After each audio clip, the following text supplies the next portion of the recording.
Hey everybody, welcome back to episode 2 of the Anime Bacon Talk Show. I am your host, Mr. Ken Anime. And I am Downloads Bacon. Alright, this time we're going to change it up and talk about professional wrestling. Yes. Something we've loved since we were kids. We've been watching pro wrestling since we were kids. For quite some time now. I've been watching it for well over 15. Well over 15 years. Yeah. God damn. Long. Now, Dallas Bacon has been watching it as consistently as possible. Yeah. Well, I have been like on and off for a while, but I'm on it now for Impact Wrestling at least. I stopped watching WWE a little while ago. I watch both, but Okay. I've been always watching. Okay. This week's shout out goes to the guy who inspired me to start up this podcast again. I had one podcast before, it failed miserably. Here's the next one. It's all thanks to Mr. Chris Jericho. Head over to podcast1.com and check out Talk is Jericho. As Chris Jericho talks to some of the biggest names in wrestling, movies, music, florists. Lots of famous florists in town. Lots of florists. So go to podcast1.com and check out Talk is Jericho. It's one of the best podcasts ever. Ever. Okay. After you listen to this How does he do podcast, that? you'll never, ever be the same again. How does he do that? Very carefully. Yeah. Alrighty then. Today's episode is the eras of professional wrestling. Most notably, more specifically, the eras of the WWE.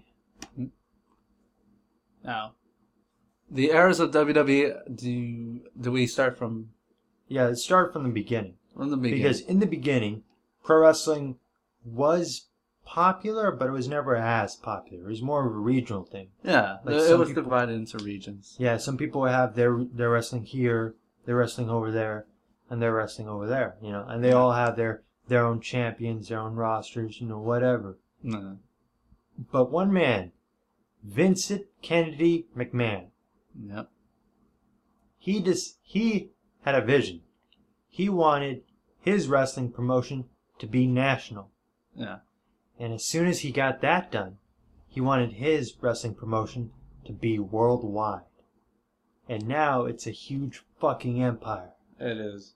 So if you want to thank anyone for wrestling being as popular as it ever has been, ever is, and ever will be, you better thank Vince McMahon. Yeah.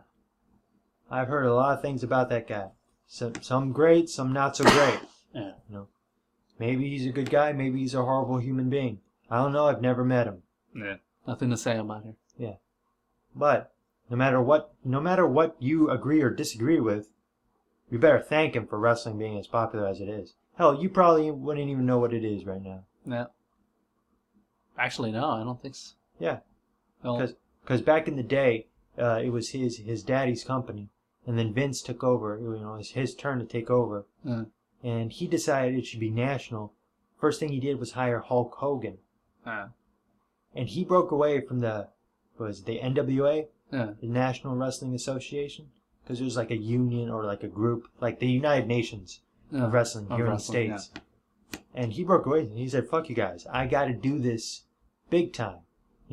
They were thinking too small, and they thought Vince was thinking too big. Like, he'll never pull it off. He'll never do it. But he did.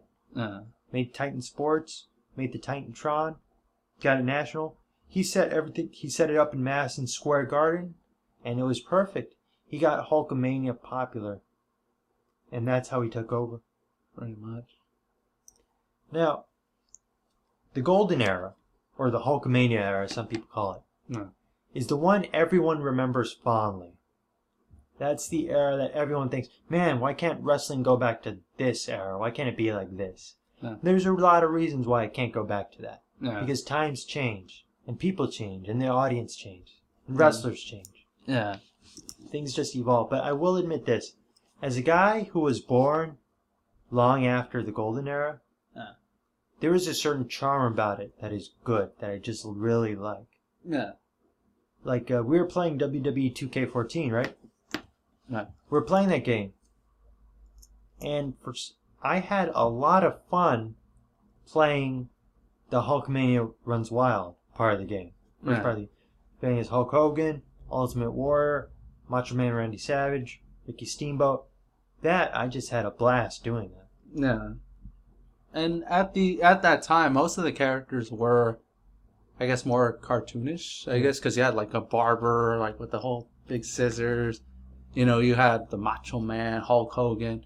You know, Sergeant Slaughter, who really is a cartoon character because he came out in the first G.I. Joe cartoon. Yeah. So I mean, you have that. You have all these, you know, out there characters. Well, not like very cartoonish style characters. Yeah. You know, larger than life. And you even had Andre, so that was... Andre the Giant, definitely. I mean, come on. Who wouldn't want to see the world's largest athlete? Yeah, who wouldn't want to see the world's biggest, strongest dude, you know? Yeah, man. Against Hulk Hogan. And it was just the right thing at the right time. Yeah. And it really took off. Now, one of the guys you hear a lot of people talk about, Hulk Hogan. Yeah. Here's how famous Hulk Hogan is. Even people who don't know who he is know who he is. Mm. Even if you've never watched a wrestling match in your life, you know who Hulk Hogan is. Yeah. You don't kid yourself. You know who Hulk Hogan is. You know. We know. I know. I could ask people. They'll know who he is. Yeah. Like they never. Even guys who've never heard of Stone Cold Steve Austin, God forbid. People who've never heard of Stone Cold Steve Austin, they know who Hulk Hogan is. Yeah. They know who Randy Savage is. They might not know exactly who the Ultimate Warrior is, but they'll know what I'm talking about when I say his name. Yeah. There's something just really cool about those guys. No. I don't know. They were just the perfect things at the time, like you said. And just Hulk Hogan really, I don't know, something about how he was and how his talk and his matches were just the perfect thing to get people to just come and watch. It's something that you got to see. That's what they wanted to see at the time. Yeah. And whatever it was, it worked. Yeah, man. Because it took off like a bottle rocket, man. Yeah, you want to see the hero, like, you know, get almost defeated, but then come back and, you know, get that Hulk power. out, man. Yeah, just Hulk out and just, you know, with the power of the Hulkamaniacs, just, you know, get those final shots in there and win the match. I think one of the other guys that I really like is Macho Man Randy Savage. Oh, yeah. Talk about a one-of-a-kind personality, man. Jeez, with that voice. That fucking voice. The voice, the look, it was... The way he did his promos, man, was amazing. It was. I mean, most of wrestling talent today were inspired by the Macho Man. Oh, yeah, definitely. Majority. You can CM Punk, a lot of guys. Like CM Punk, The Miz, like anybody. Dolph Ziggler. You know, there is Punk. that Macho Man. And like Drew McIntyre. And there's other guys who like that promo. Like his promos stick with them. His matches stick with them. Drew McIntyre keeps saying that. Every time anyone asks him, hey, D-Mac, when are you going to be a world champion? He said, hey, don't worry about it. The cream always rises to the top, and I am the cream of the crop. Huh. Classic Macho Man. And then his match with Steamboat got His match with Steamboat, I think, was amazing. I love watching that match. It's a good match. WrestleMania 3? Yes. WrestleMania 3 is amazing. I mean, Edge, that inspired Edge to be a wrestler, inspired a lot of wrestlers, like the Attitude Era and forward. That match was special. Yeah, it was. It really was. And even if Gorilla, not Gorilla, I think it was someone else. George the Animal Steel. Even if George the Animal Steel, he says the match was just To him, it was just But, and Alice knows, like, that match wasn't the best match. Andre versus Hogan was the best match. No, I don't know, man. I think that moment where Hogan body slams Andre, yeah, that's a big moment. That's a major moment in wrestling history. Yeah. But I think Steamboat versus Macho Man really, it's going to keep being noticed as one of the best matches people have ever seen. Yeah. You know? It's really going to be the best, you know, one-on-one match. And especially the storyline that they did was really good. Yeah, Macho Man was going little extreme. Trying to keep the IC title. Yeah. And that's the thing. That's the amazing part too. They were doing it for the Intercontinental title, the IC title. What are people doing with the IC title now? Flinging it around. They're just fucking flinging it around. Here, you get to have it for a little bit. Then you get to have it for a little bit. Who's IC champ right now? Biggie Langston, if I'm correct, Is now. Is it still Biggie? Yeah, I think it's still Biggie. Because I know it's not Curtis Axel anymore. Yeah, no, he lost it. I think it's Biggie Langston right now. Jeez. So, I don't know. They just keep giving it around. So. Yeah, they just keep tossing it around. Like, here, you get... They sort of play babies. I would say play hot potato with it. Or it's more like they play babysitter with it. Here, you get to watch it for a little bit. Then it's my turn. Then it's his turn. I'm like, come on, guys. It's the Intercontinental title. I mean, if a superstar comes out and says he is the former IC champ, they're like, it doesn't mean shit. Yeah, but in that golden era, that golden time, IC title was... It was a title. It was a championship title. You would very important. You would fight for that crap. Yeah, and that's what they did. They did. I mean, no. You know who's another IC champ who was really cool? Maybe not the best wrestler, but he certainly was a damn good entertainer. Fucking Ultimate Warrior. Ultimate Warrior. He put the yellow strap on the IC title. Yeah. Hulk Hogan. Yeah, he knew how to pump the audience up. Yeah, he pumped them up. Half the time, I didn't know what he was talking about. He was like spaceships and... Load the spaceship with the rocket fuel. And load with the words. And the commentators are just like, yes, that's words from the Warrior or something. It's like, were they words? I don't know. Halfway through the promo, he just started foaming. Like a dog. And then started doing this, and the crowd was just loving it. So I guess, What should I do, Hulk Hogan? Should I cover my love drunk in hockey sauce? Should I teabag a horny lion? I can feel it, dude. Yeah, so it's just like, what is he doing? But damn, he knew how to pump people up. Shit, man. You can get them excited for everything. Hell, we pre-ordered WWE 2K14 because he's like, pre-order right now. Our destiny is our destiny. This intensity. I was like, I don't know what the fuck he's talking about, but it sounds amazing. Yeah, let's get it. Yeah, we gotta get it. Yes, but when it comes to that, the titles, like in the golden era, yeah, it was different because WWE did not show as much as it does now. It was very once a week, maybe even less. Yeah. But the names and everything were larger than life, and that was something that. Yeah, it's like you said earlier. They really were out there. Yeah. And some worked, some didn't. Yeah.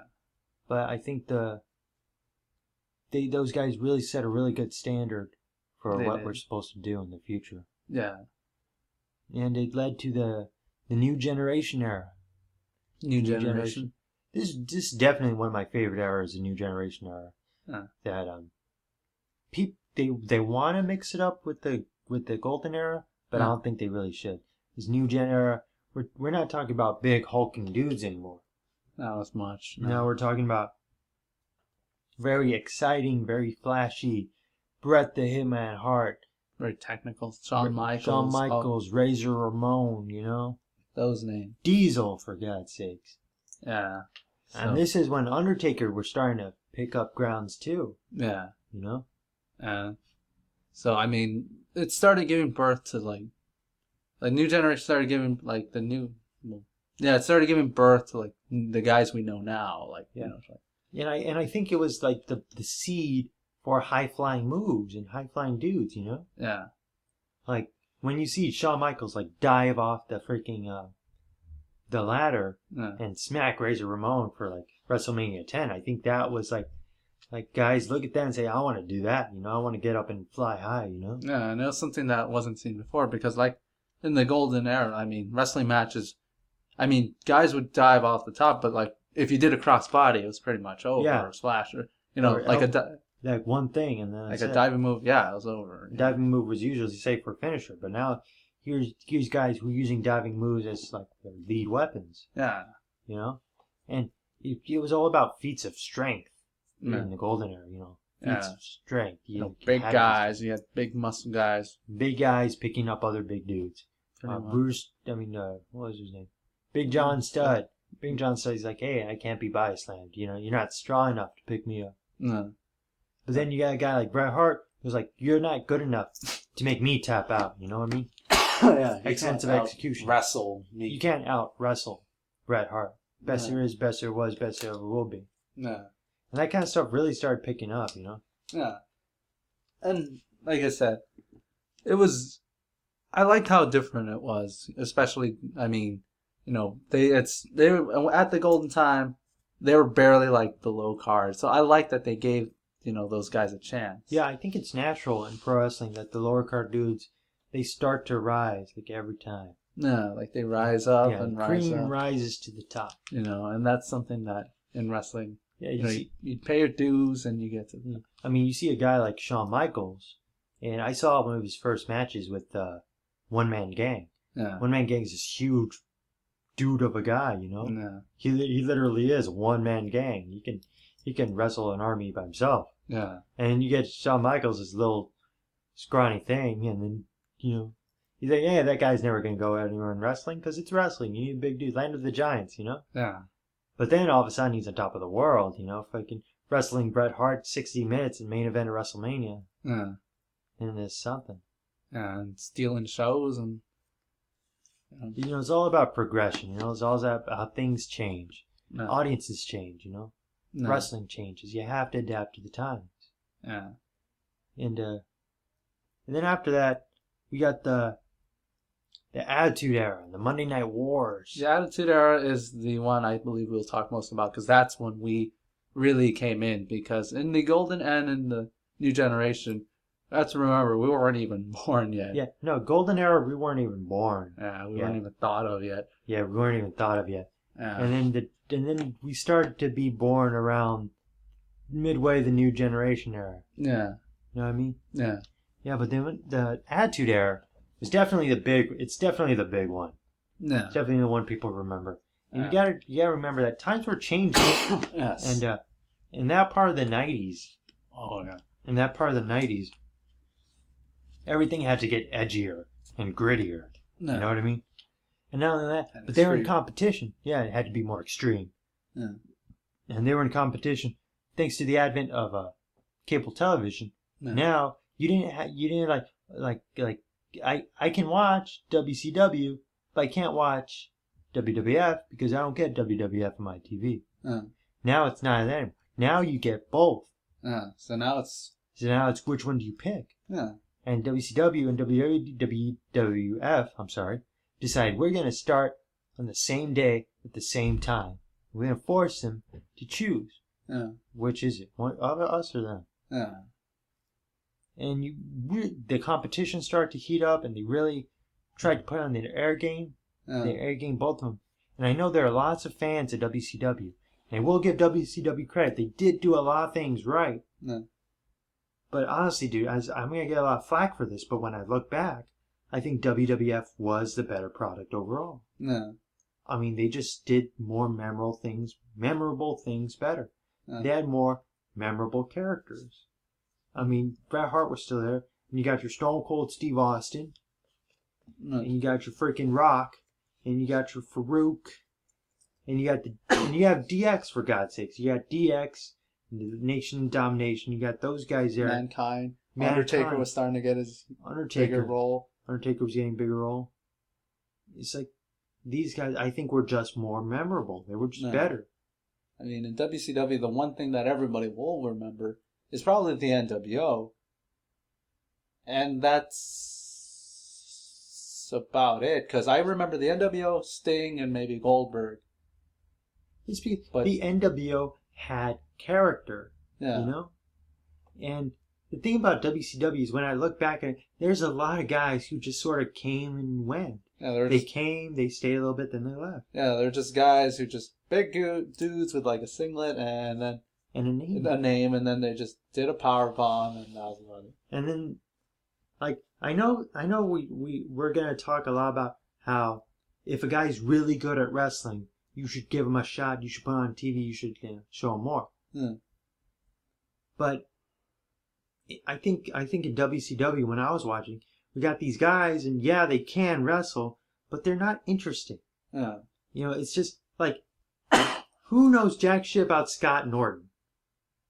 You know, are you gonna be like, oh, Scott Norton is my favorite wrestler, No. or Norman Smiley is my favorite wrestler? You know, like you got like as much as you whatever you want to say or don't want to say, there is a big time entertainment aspect to wrestling. No. You know, even Jake the Snake Roberts had a personality and a character. No. You know, he didn't just have a nickname. Oh, he's a snake because he has a snake tattoo somewhere, or he has a pet snake, so we give him the snake nickname. He's not snake like. No. He had a character. He had a personality. You know, and that's what they did in WWF. They had a lot of character. They had a lot of personality. The reason why I think there's a lot of reasons why WWF won the Monday Night Wars. Yeah. But I think one of them is because WWF had more characters. Yeah. Now, who's to say which characters were better? I think doesn't really matter at this point because WWF had more characters. Yeah, like they were more memorable. In the Attitude Era, it was like more memorable. Like I still remember. I even remember most of the jobbers or the lower card, like Val Venus and the Godfather, and you know. And I remember when Gangrel. Yeah, you still remember all those guys because they were characters. They were memorable. They stood out. Yeah. Do you remember Norman Smiley? Didn't he dance or something? Yeah, he did the weird thingy. What about Disco Inferno? I remember his theme, but I can't remember a match of him save my life. Oh yeah, you remember his gimmick, but do you remember his... Like, what's one of his moves that he liked to do? Or a spot he liked to do? Exactly. All you see is his entrance, then it goes blank. Yeah. What about Scott Norton or Wrath? I got no idea. You remember Wrath, right? Big guy? Well, I'm assuming they're all big guys. Yeah. Just kidding. But I'm not saying WCW was devoid of stars. I mean, even back in the New Generation era, they had Ric Flair. They had Arn Anderson. You know, they had the Four Horsemen. Yeah. And the Freebirds. Fabulous Free. But even those guys went to WWF for a while, too. Yeah. You know? They didn't just stay in WCW. They went back and forth. But, let me see. But, in WWF, I guess. Yeah. With all the characters that they had and how memorable they were, I mean, the matches themselves were not bad also. They actually had a lot of good matches. Yeah. In the very beginning, they had Bret Hart versus Stone Cold in the submission match. Oh, yeah, that was great. And that is still one of, like, the best matches. Yeah, definitely. But what I'm saying is that they had interesting characters and they were a good talent also. Yeah. You know? Sorry, my cough's coming back. Now, the thing people remember about WCW's was the Cruiserweights.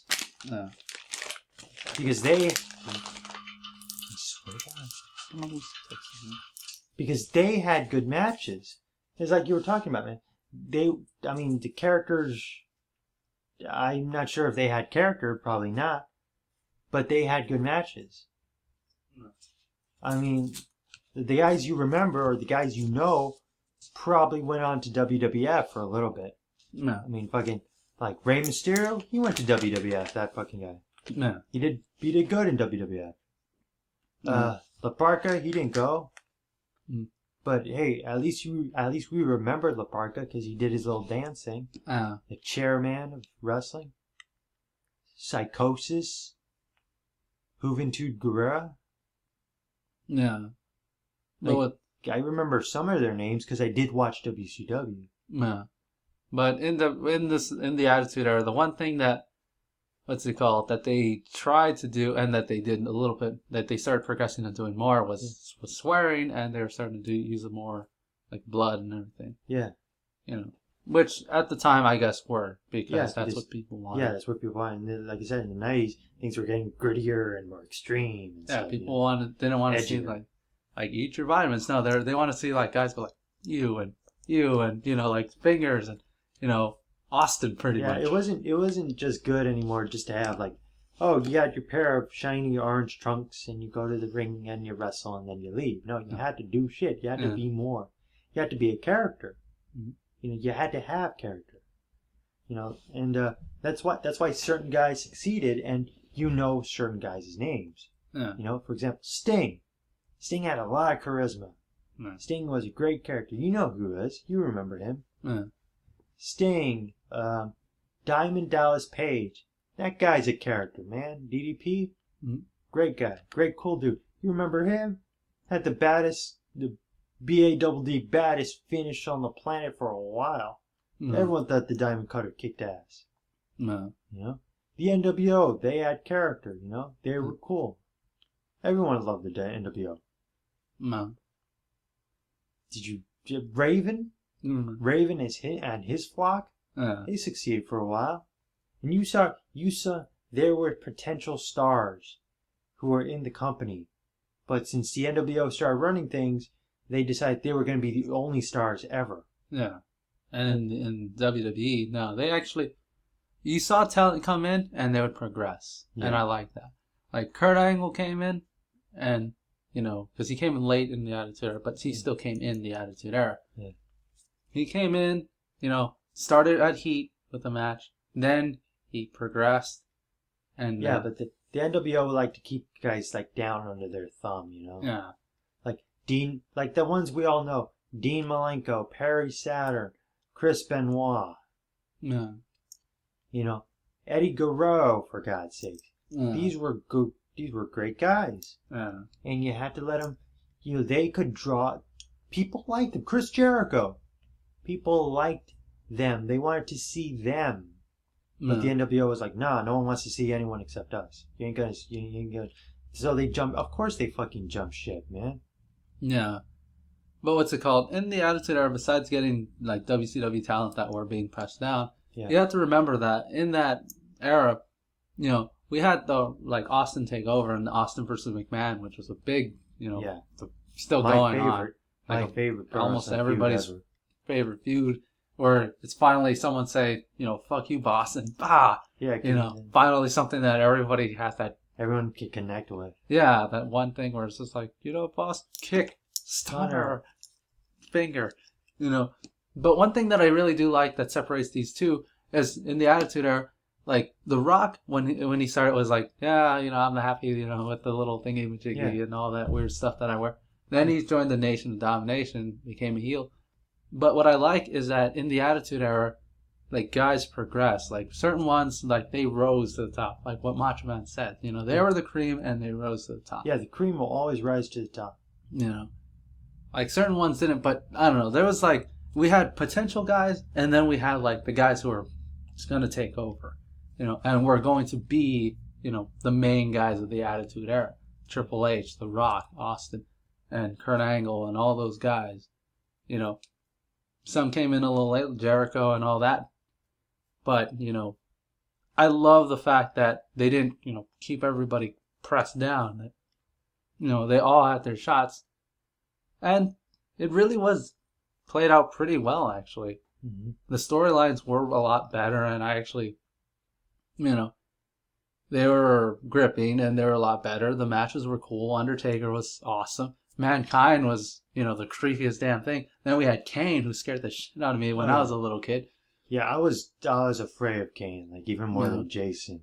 Yeah, because Jason like, you saw in a movie. Kane you saw every fucking Monday. Yeah, like every Monday night it was Kane. And then that mask and everything was and that's why the thing that I liked about it was that things would get really something there in the Attitude Era. Yeah. Matches were getting better. Well, you know, matches were getting like more hardcore and more this. Yeah, ECW was also trying to, you know, make it like a triple threat, you know? Yeah. Like, what are you going to pick? WWE? I mean, WWF, WCW, or ECW? You know? Did you ever get... I didn't ever get to... Did you ever get to see ECW on TV? I think once they showed it like on a Thursday or Friday. I forget. They didn't show it on the same day. I think they kind of randomly flipped it on. Like Paul Heyman ECW. Yeah, no, that's like, I think I saw it once, and all I saw was Rob Van Dam. yeah. I think we saw it, but they showed late, so we couldn't actually see it. Yeah. Yeah, it was like TVMA and all that. So, Yeah. but what's it called? With the Attitude Era and what significant impact it has, a lot of people. There is something that is annoying to me, and that's how everybody's like, "Oh, I wish it was like this," and I wish this new generation was like this. And Yeah. it's like, well, it can't be because things change. You can't Yeah, have a you guy have to just move like, forward. You can't keep falling back. yeah, you can't just fall back. I mean, it's good to take notes on the past and probably Yeah. help you And out, but integrate into the present, but yeah, but to just completely fall back on it, you can't do that. it's not gonna work. You know? People would leave. No. And here's what pisses me off about quote unquote Attitude Era fans. It's like, oh, why can't it be more extreme? Why can't I have more blood and swearing? Look, if you miss the Attitude Era that much, it's not because you're a fan of wrestling. It's because you're a fan of swearing, blood, and violence, and sexual themes. No. Go watch something else because you're obviously not a wrestling fan. Yeah. If you're a wrestling fan, you'd want to watch wrestling. Yeah. But if you're an Attitude Era fan who misses the Attitude Era, go see a gritty 90s or 80s action movie. Yeah, like if I it's have all not the because things of the wrestling. Yeah, it's definitely not because of wrestling. It just because they had swearing and blood and that kind of shit. Yeah. So if that was the reason, then yeah, I guess. But what's it called? For me, I think that it was good because they started getting the guys up there, like the guys who were in the new generation or who were kind of just there in the little bottom. Yeah. Finally started getting that thing. Yeah, but that's the same thing in the new gen. The guys. Yeah, and Yeah. that's why I like that they kept that tradition going. Yeah, and that's just it's not really tradition. It's just a natural evolution. It's a natural order, but yeah, like I said, it's a something natural that's progression. Well, it's a progression that's kind of dying a little bit if you think about the newer era. But we'll talk about that a little bit later. But right now, The ruthless aggression era. yes. One I think a severely underrated. Oh yes, it's Era. actually one of my favorite eras. Definitely. Pretty much. You got your Undertaker turning to American Badass. You got Triple H stepping up as the King of Kings. You got Kurt Angle. You got Edge. Edge taking over. You got Eddie Guerrero in full bloom. You got Batista, who was a good talent. I'll admit he's a good one there. I mean, you just had guys like, I don't know, like finally then they continued that wrestling thing where the natural order of wrestling, getting the newer guys on top. Yeah. Austin had his neck injury, which prevented him from wrestling, so he had to step down. Yeah. The Rock went to movies, but then we started getting guys to, Yeah. Fill that void. Yeah. Michaels had came back. A lot of good things had happened at that time. We even got Test. Mm-hmm. I liked Test. I missed Test. A fucking running big boot. Yeah. Fucking kill guys away. The APA, the Acolyte Protection Agency, fucking clothesline from hell. Yeah. Some badass shit going on there. It is. It really got badass. There was some real, the Attitude, it was, it was a continuation of the Attitude Era, but, slightly, it was different, in a way. I don't know how I can properly describe it. It just was newer. It was different. It was updated. It was updated. Certain things, it kind of, things were just... enough of the gimmicky shit, we don't need to focus on swearing and blood as much as the raw action, Yeah. We'll have blood, I mean, we'll have it, but just... We're not going to use it as our main... Yeah, we're toning it a little bit down. Just a little bit. Yeah. And the big thing, I think, the big thing that came in Ruthless Aggression era, Brock Lesnar. Brock Lesnar was... That guy was fucking, it was unstoppable. During that time, I legitimately thought that no one could beat up Brock Lesnar. No. The only person I thought was The Undertaker. Then I saw him lose to him at Hell in a Cell, and I was like, okay, I don't know who can beat this guy. I honestly have... Brock Lesnar beat both the Hardys. One of the greatest tag teams ever. He beat both of them in Hell in a Cell one night. He just beat both of them. He's like, fucking shit. He just did it. He just beat both of them. And you know what was really fucking funny? At the same time that Brock Lesnar was really rising, you know what? They were showing the Majin Buu saga on Dragon Ball Z on Toonami. So I was like, damn, it's like a fucking parallel, you know? I know, it's weird. Here's Majin Buu coming in, the newest villain of Dragon Ball Z, and he's beating the crap out of everybody, you know? No one can beat him. Vegeta lost to him. Piccolo lost to him. Fucking... Everybody's losing to him, and then he has his little... And he has this little minion there. Yeah, like... Fucking, just like Brock and Paul Heyman. Pretty much. And then, at the same fucking time, when Brock Lesnar broke away from Paul Heyman the first time, was the same time fucking Majin Buu broke away from Bobby. So I'm like, holy shit. Like, oh, this is kind of odd. Yeah, it was. But the one thing that I did like in the Ruthless Aggression era that I love was the brand separation. It became stricter and it became something else. The brand separation, I think I really liked because there's two like wrestling storylines that I always wanted to see until I found out that they actually did do them. Yeah. One of them was the one of them was a wrestling civil war. You know, that a wrestling, like whether it be WWF or Impact or WCW, whatever, you just get a wrestling company and split it down the middle. It's not heels versus faces. It's just one side versus the other. Yeah. You know? And you could kind of say that NWO is that, but no, technically NWO is heels. Yeah. And WWE. It was more, no, they played it more like an invasion. Yeah. It's not so much a civil war as it is invasion. Here's guys, and they're taking over and they're invading. Yeah. WWE brand separation, that was a civil war. That was, here's a line, we're kind of going straight down the middle, and then they're going to fight each other. If you're in our turf, we'll make sure you know. Like, yeah. It's like a fucking Raw guy goes to SmackDown. Says, hey, where's the SmackDown GM? SmackDown Superstar goes, it's back the way you came. It's like, you know? Yeah, like I like that, and that was something that I really enjoy. And if any era of wrestling is my favorite, I'll say this now. Yeah. This one was it. Yeah. Because that's the one I most remember, and this one, and just the whole idea of the separation that WWE got so huge. You know, they kind of because they tried to do their little invasion angle, and they fucking they basically crap the bed they sleep in. Yeah. You know, they ruined that. They messed that up. Yeah. Because of course they wouldn't let any of the WCW or ECW guys get a leg up on them. Yeah. So of course they were just gonna have them squash them. Yeah. Just build them up just to squash them. Yeah. So they fucked that up. But now they had all these guys. Yeah. They had some ECW guys. They had some WCW guys who they bought. And then they had all their guys. Yeah. Not to mention all their new guys as well. So it's like, we have all these fucking guys. What the fuck are we going to do with them? We have a big roster. We have a big roster. So split them in half. Yep. Put them in 2 different shows. Get the draft, which was great. When it had Vince McMahon and Ric Flair, if I'm correct, was the first one. Yeah. Split the show. You know, Undertaker went to that. I still remember Undertaker was Ric Flair's first choice, and they had Triple H. You know, it just split, and I really loved it. The draft was also exciting too. It would always change up the landscape of WWE. You don't know who was going to go on which show. And they split up tag teams on purpose. I know. Just to mess with you. Yeah, just to see if like which one what. Like if they had an argument of, oh, I'm better than you. No, brand separation. They split. Well, let's see. Let's see who really is better. Yeah, both are gonna go. Yeah. If there's one thing though that I can't stand from the freaking Ruthless Aggression era, is that it planted the seeds for the Universe era. Yep.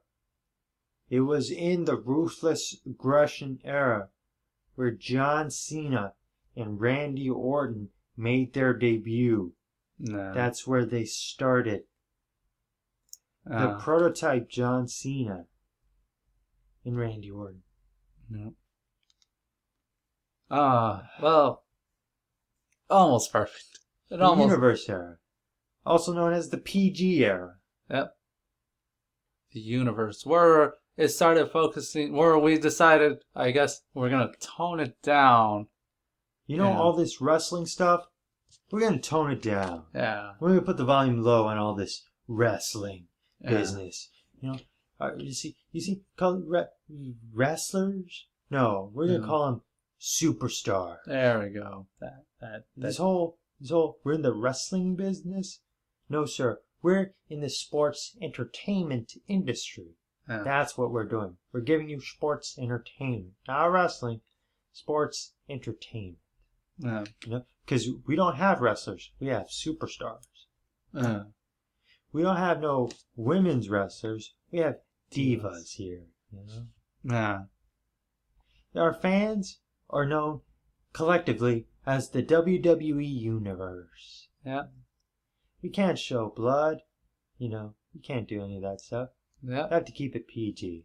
Keep it nice for the kids. Keep it good for the kids. Keep it a family-friendly show. Family production. Family Now, friendly. here's the thing. I don't think family-friendly equals bad. No. I don't think PG equals bad. No. They actually had some good stuff with that. Yeah, they have had...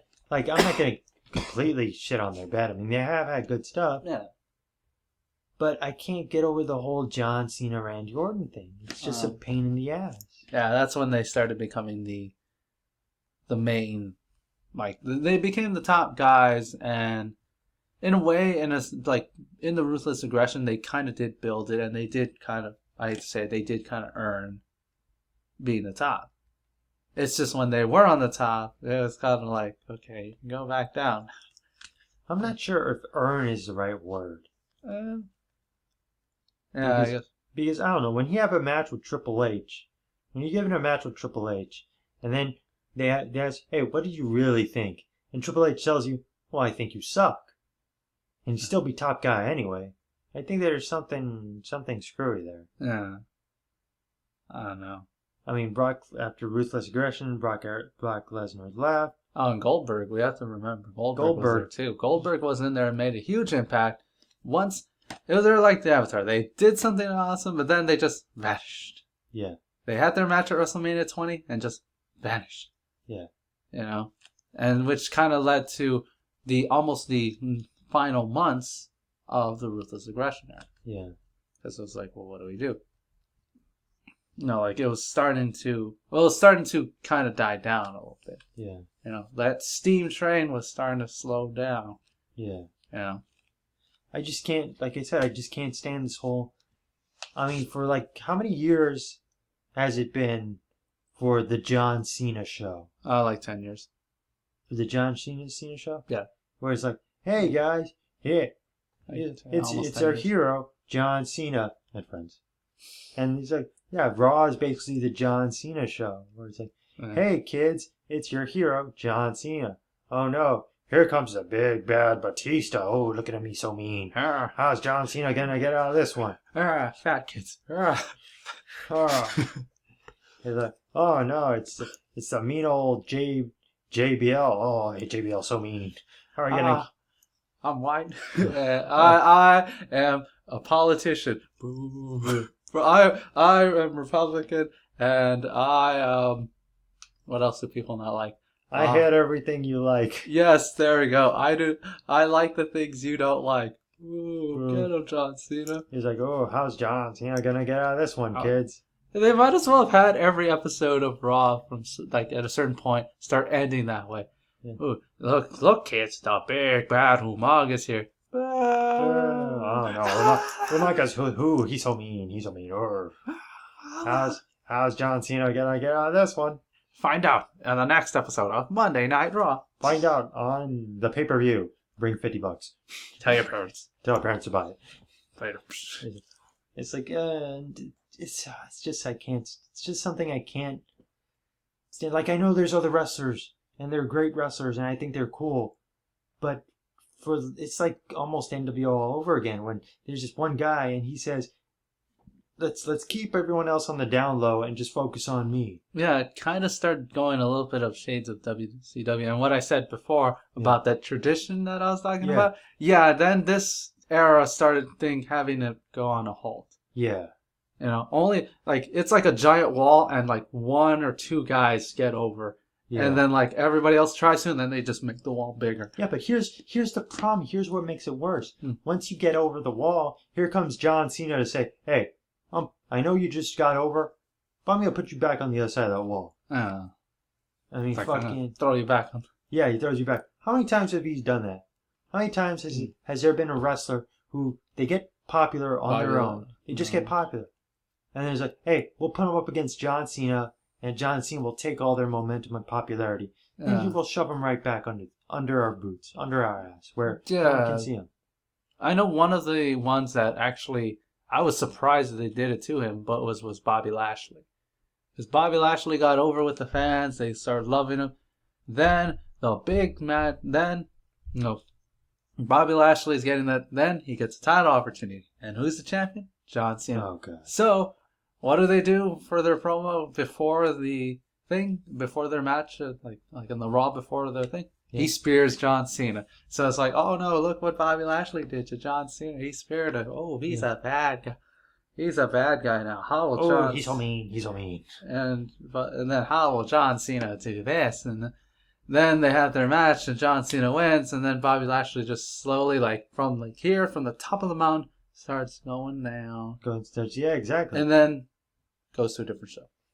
Even recently, it's been now more than ever. I mean, freaking Dolph Ziggler.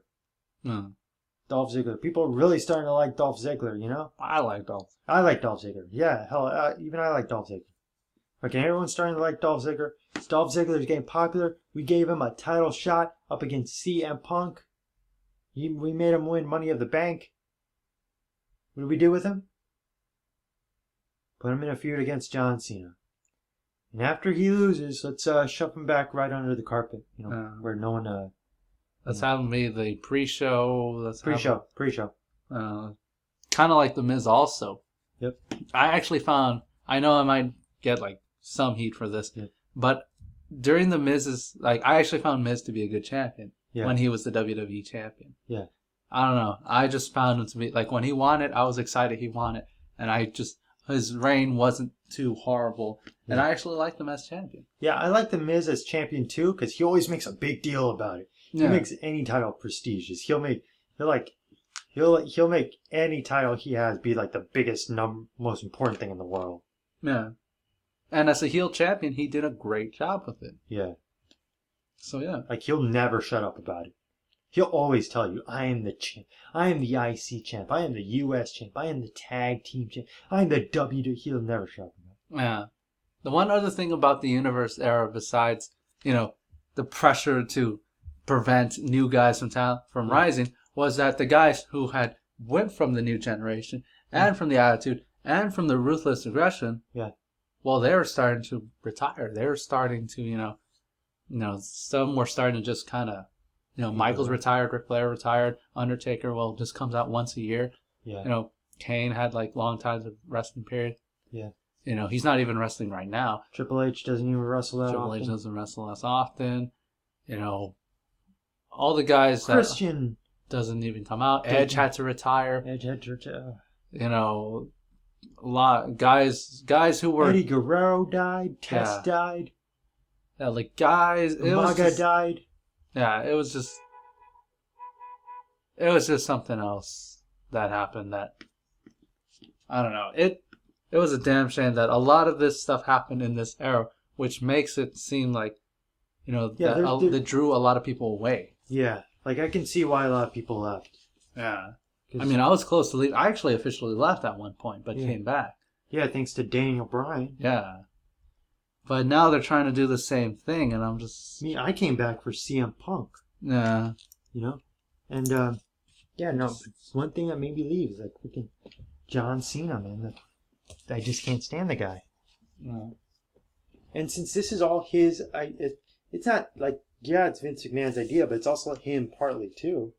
Yeah. Because remember fucking Talk is Jericho, episode 4. Fucking they said fucking Jericho and Edge, were working hard to put Barrett over. Yeah. Even Edge said the Nexus, every member of the Nexus show gotten over by the time that storyline was done because they were so hot at the time. Yeah. Fucking John Cena says, no, I want Barrett to DT me on the outside, then I kick out and beat both of them by myself. Yeah. Which made him look absolutely weak, and I don't know of anybody who would like the finish. Yeah, he basically threw the Nexus away. Yeah. All the momentum that they got to make them all hyped up and shit, they threw it away. And that was something, when we were saying the big match, they actually did that. A lot of times they would build up someone, and they would do a good job building them up, just so they can lose to Cena, and that was it. And then get thrown away. So get I would tossed to the side. Yeah, I would rename the universe there, probably slash the John Cena show. Yeah. Because at that point in time, a little bit was that it was just, Cena, like, what's it called? Someone gets built up, Cena takes him down. Someone gets built up, Cena takes him down. Someone gets built up, kind of like a freaking, what's that? Whack-a-mole. Whack-a-mole, pretty much. Oh, I'm overpowered. Oh, I'm overpowered. Oh. They didn't even do it to just heels. They even did it to faces. Yeah. I mean, the Ryder Revolution at the end of 2011, Zack Ryder was hot, man. He was popular. He sold a lot of merch and was having good matches. Solid crowd reaction. They wanted him. They booed Dolph Ziggler and John Morrison out of the arena at Survivor Series because they wanted Zack Ryder. Yeah. So, what do we do with Zack Ryder? Now he's hot. Now he's over. Now everyone wants to see him. He's a champion. He's a champion. He did it. He got it all on his own. Let's have him be part of John Cena's storyline. Yeah. Which I guess sounds on paper okay because hey, I'm in a storyline with the top guy. Yeah. I should get more screen time. Moreover, they have Kane beat his ass up and write him off with an injury. Yeah. He wasn't even actually injured. They all. just told everyone he's injured. Had to be in a wheelchair for... Had to be in a wheelchair and a neck brace. And then they kept him off TV for a long ass time. Because, we have to sell your injury. And then as soon as and John Cena's like, I'm doing this for Zack Ryder. Kane, you beat up my best buddy Zack Ryder. I'm going to get back at you. You're so mean. Mm-hmm. But as soon as he's done beating up Kane, he's like, Zack who? I don't know. Zack Ryder's like, you did it for me, bro. You did it. Who are you? Who the fuck are you? Get the fuck off my show. Get the fuck out of my ring. The time is mine. The champ is here. It's all about me. It's like, so, I don't know. And on SmackDown, if I remember, it was like they're starting to do that. Oh, one other thing they did in this era, and since I'm mentioning SmackDown, was when they started pushing Del Rio, who I guess maybe he has earned a reputation. Maybe. I don't know. I've never heard of him. Yeah. But they were starting to do like where they pushed him like way too much. Yeah. Same thing with like, Sheamus. I have to bring these two up, Sheamus and Del Rio. Yeah. Because I have never... Like, Goldberg got pushed, but no, it's weird. Goldberg actually had less of a, super push than that. Because Goldberg started off, but he started winning these matches. And then... They gave Goldberg an undefeated streak. Then he went for the title. You have to remember, he beat up everyone at least once. Yeah. And he did start from the bottom. He beat jobbers. He beat every single... Then he beat every single jobber. He beat every single low card. He beat every single mid card. Then he went to the main event. Yeah. No, he wasn't just, you beat a jobber, then you go to the main event. Yeah. Like some guys that they're doing. No, like Del Rio started off with the upper He didn't even start off with match. the jobber. He started off main event. Yeah, he started with Rey Mysterio and his match. And I was like, okay, you could have started with a jobber first. No, Rey Mysterio loses clean, by the way. So it kind of was like, whoa. Instead of putting me on notice, I was like, okay, what's going on here? Yeah. Why do you have this new guy who I've never heard of? All of a sudden, he beats Rey Mysterio's first match, and you make him win the Royal Rumble? Yeah, I was like, that's why he won his first Royal Rumble. I was like, okay. First year he was in the company. Yeah, first year. Won the Royal Rumble. No, and here's the worst part: his first pay-per-view was already for the world title. Can you believe that? Yeah, I was like, what the hell? What the hell's going on? And he's so boring. Yeah, I don't know. He is kind of boring. His promos aren't that great, and his matches, the most will be it's just eh. Yeah. I have never had his matches be great, fantastic, or better. He'll be good, depending on who he fights. Yeah, he had a good match against Christian. But that's Christian. Yeah, and that's because everyone wanted to see Christian win. Yeah. And he won. That's what everyone wanted to see. Yeah. Yeah, in this universe era, or Cena's era, or whatever, there was a lot of stupid moves that they did. Ending the brand extension. Yeah, that was one thing they did. Or having Christian lose the title 3 days after he won it. Or, what's it called? It's 2 days. 2 days. Sorry, I guess I gave him too much time. 2 days. Or burying talent that people like. You gave him more time than WWE did. Yeah. Or burying talent that people like, or giving polls and like people vote and it doesn't even matter. The anonymous Raw general manager. Yeah. I'm not saying everything in WWE right now is crap. No, they're getting better, I guess. I'm just saying that you're letting them get it. They're getting away with too much crap. Yeah. Even more so than usual. I mean, yeah, Hogan was like that. Hogan would always hulk up and just beat everyone. No. But people liked Hogan. Yeah, and that was the thing, though. The difference is from then to now is that Hogan in the 80s or so, yeah, you couldn't see him like every day. He only had like maybe 1 hour of Hogan, like a week or maybe even a month. Yeah. You know, he had like 1 hour, maybe two. You know, him like cutting a promo, maybe having a match, cuts the promo, but like not. But now with WWE how it is now, with having like 4 shows or maybe even 5. Yeah, like 7, and in each show, even if John Cena's not there, they still talk about John Cena. They still have so you get 7 hours of John Cena a week. Yeah, that's 7 times what Hogan would get. So yeah, Hogan, like, his reign was great because we didn't get so much. We got a good dosage. Yeah. You know, we got a good amount, but then with Cena, we're getting like so much, and we're just like close to Jesus Christ, lid. Dude! We went so off topic in this fucking episode. Mm. We were talking about the eras of wrestling, and we just spent the last 20 minutes complaining about John Cena. Yeah, but it's part of an era, though. This was this era where he did rise up, and this was how the summary of the era of this universe era was. It being about John Cena. Is that it? Is that what wrestling is now? Has it been for the past years, 10 years, or whatever? Just fucking, oh, here comes the big, bad, mean Big Show. Oh, look at him, he's so mean.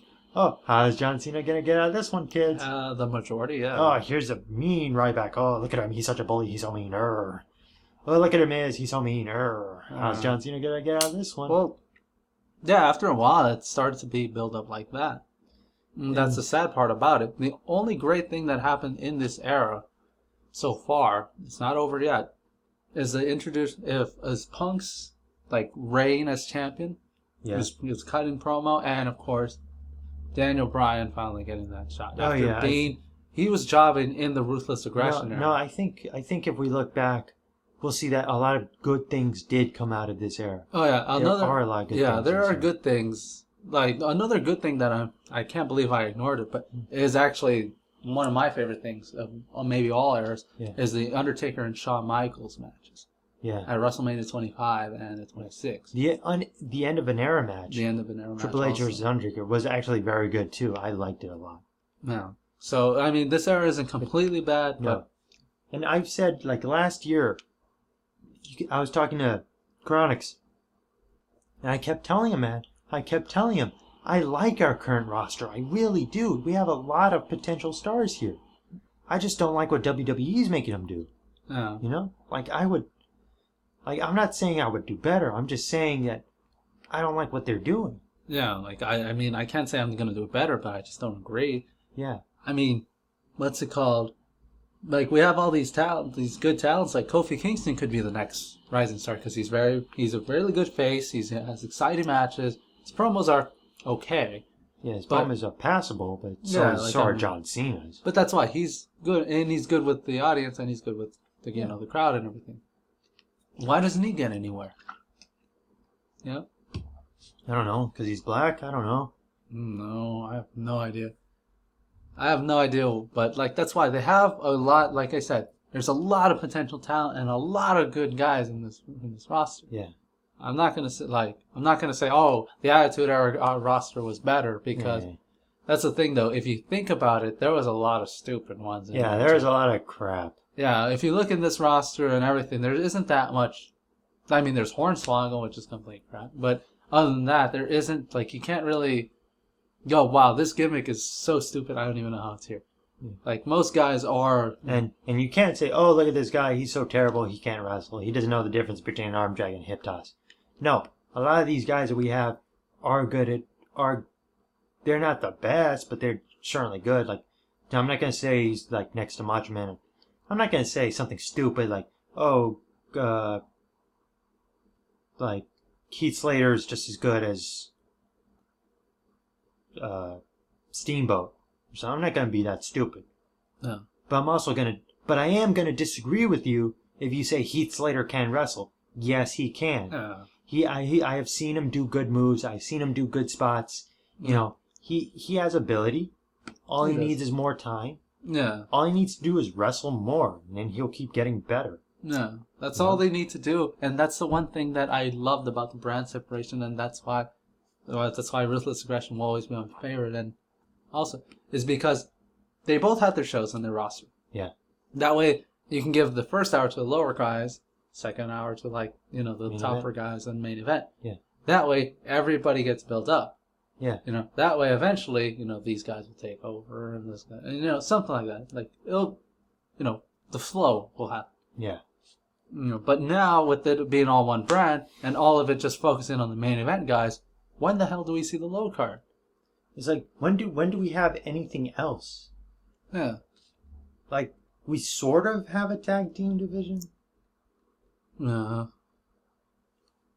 I mean, who do we really see in the tag team? I always see, I think, are those the Rhodes, the Shield, the Rhodes brothers, and the Usos. Those are the only three. Primetime players, sometimes. Sometimes. Once in a while. The Real Americans. Just a job to someone, or make these other three look good. Two look good. Okay. Tons of Funk. Not really. They had a storyline, but I think they dropped it or something. Yeah, when do those guys debut? Like, because I remember that for the tag team division, there'd always be like, there would be more than one storyline for the tag team division. Like, there'd be the title storyline, then there'd be a feud storyline. Yeah. Like, there'd be these two tag teams who are fighting each other for the title. Then there'd be this other tag team feud. Yeah, they were fighting each other, but it's because they hate each other. You know what I mean? Yeah. But now it's like, I don't know, man. Now it's just, I don't know. I really don't know. Yeah. In a way, I guess they're doing that too, because they maybe have Tons of Funk find R-Truth in that one guy. But it's touched up like once in a while. Like, it was touched up before, but no, I haven't heard. Yeah, but did you know that Tyson Kidd and Justin Gabriel are a tag team? Well, I guess not. Yeah, they for a while. Yeah, they were a tag team, but you can't say that. You ask anybody else, they're like, they wouldn't even know who you're talking about. Tyson Kidd and Justin Gabriel tried to form a tag team, and they were going to call it International Airstrike. But I have no idea how many fucking matches they've had together as an actual tag team. Like, probably 5 is the most. Yeah. That I'm guessing. 5 is a generous number. Yeah. Because fucking Tyson Kidd wants to be in a tag team, but he that's what he said. He said in an interview, he wants to be in a tag team because he loves tag team wrestling, but he wants his partner to be a cruiserweight, high-flying type guy. Yeah. First it was Trent Beretta, but then Trent Beretta took off. I mean, no, he didn't take off. He got fired. Yeah. He got released. Anyway, but Trent Beretta left, and so was Justin Gabriel. So he partnered with Justin Gabriel. Yeah. But shit, I bet half the fucking audience didn't even know that. No. Okay, look, we're out of time. We've been talking for an hour, No. mostly complaining about John Cena.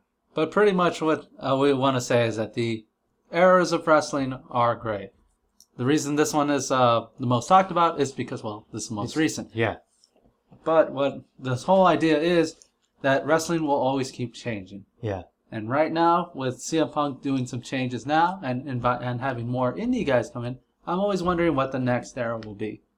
Unfortunately, I think that's going to be ending soon, thanks to the WWE Performance Center.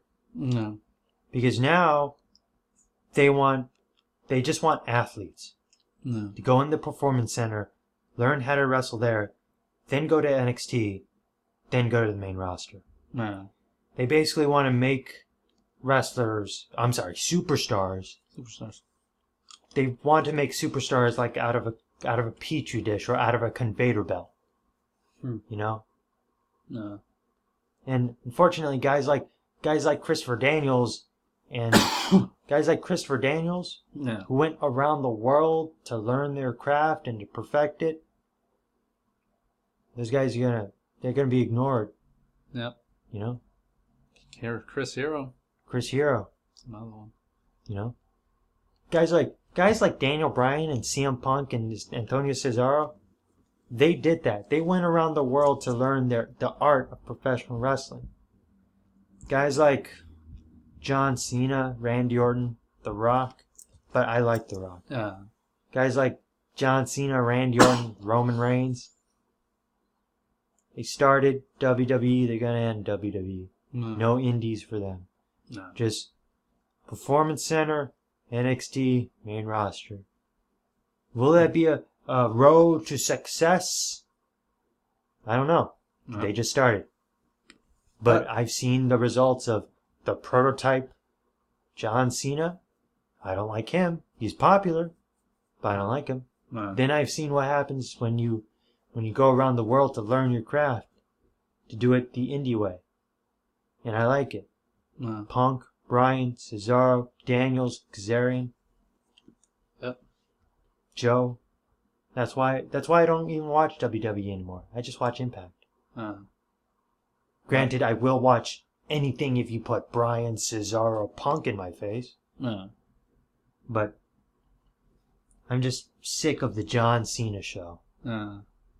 You know? But maybe, hopefully, a new era will begin. Rumors are that they want to make it to the Roman Reigns show next. We'll see how that turns out. See you later. Later, guys.